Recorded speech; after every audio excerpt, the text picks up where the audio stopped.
Hi there, welcome to Appy Chips YouTube channel.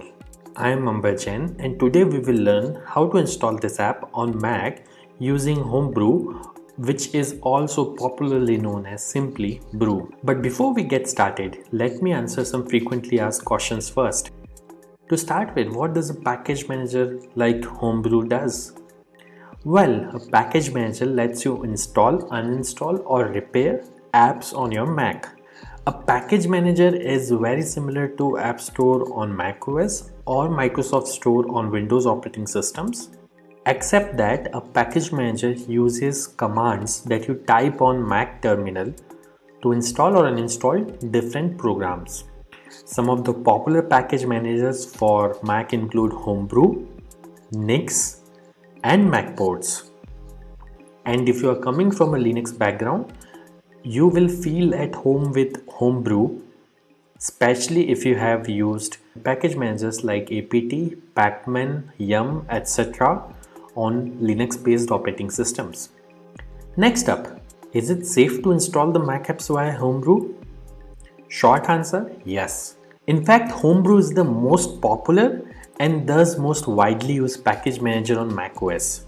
Moreover, Homebrew is a non-profit member of Software Freedom Conservancy Foundation, also known as SFC Foundation.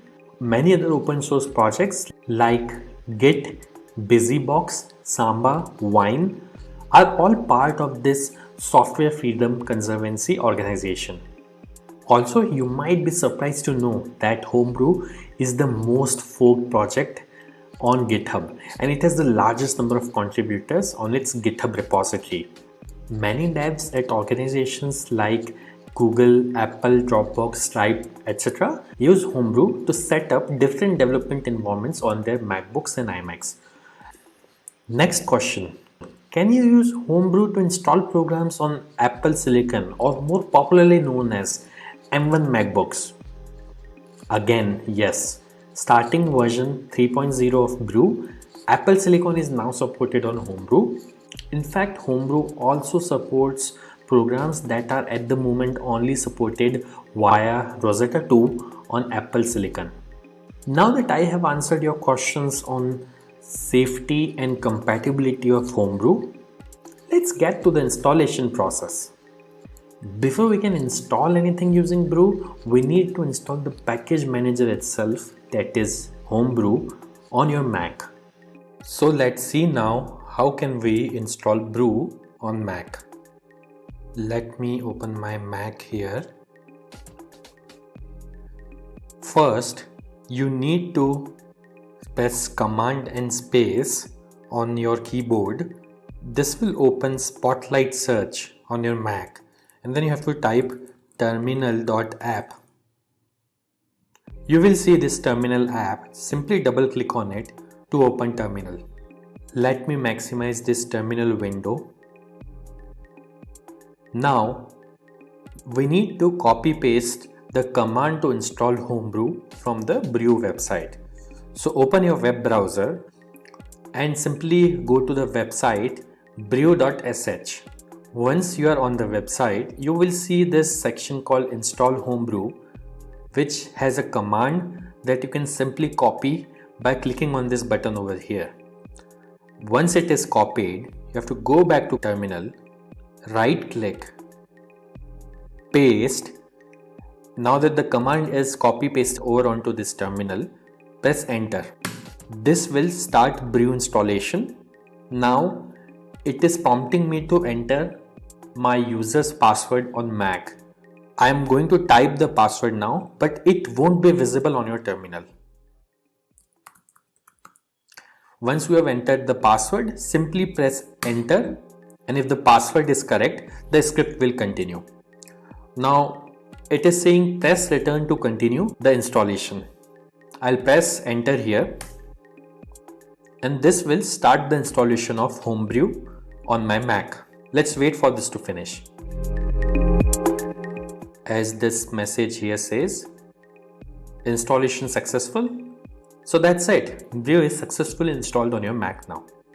Now before we proceed, I would like to highlight that Brew collects anonymous usage data via Google Analytics. As you can see on this page, if you want to opt out, you can simply run this command brew analytics off and press enter, which simply disables the anonymous usage data collection on your Mac.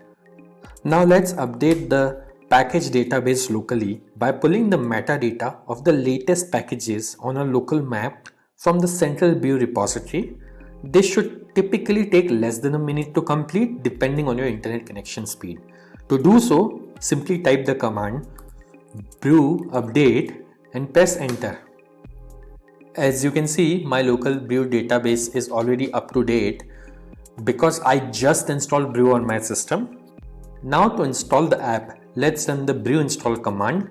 Mind you, if during installation, if you're prompted to enter a password, enter your Mac user's password to continue.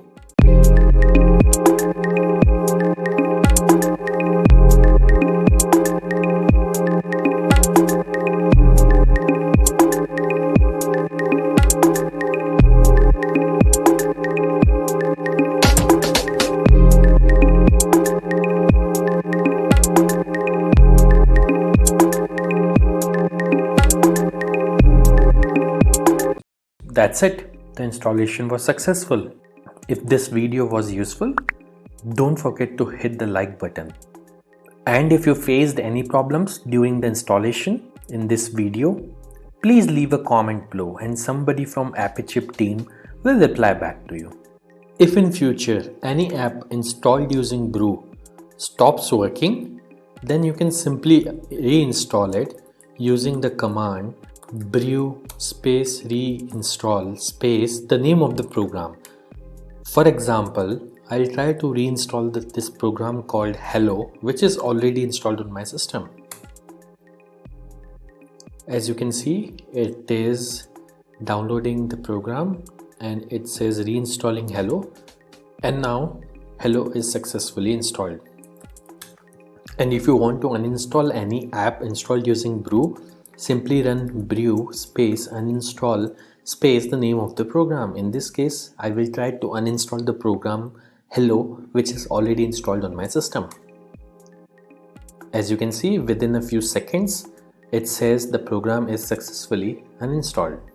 Also, over time, brew might end up consuming disk space on your Mac as it keeps installers of the programs that you had installed on your hard disk in a cache directory.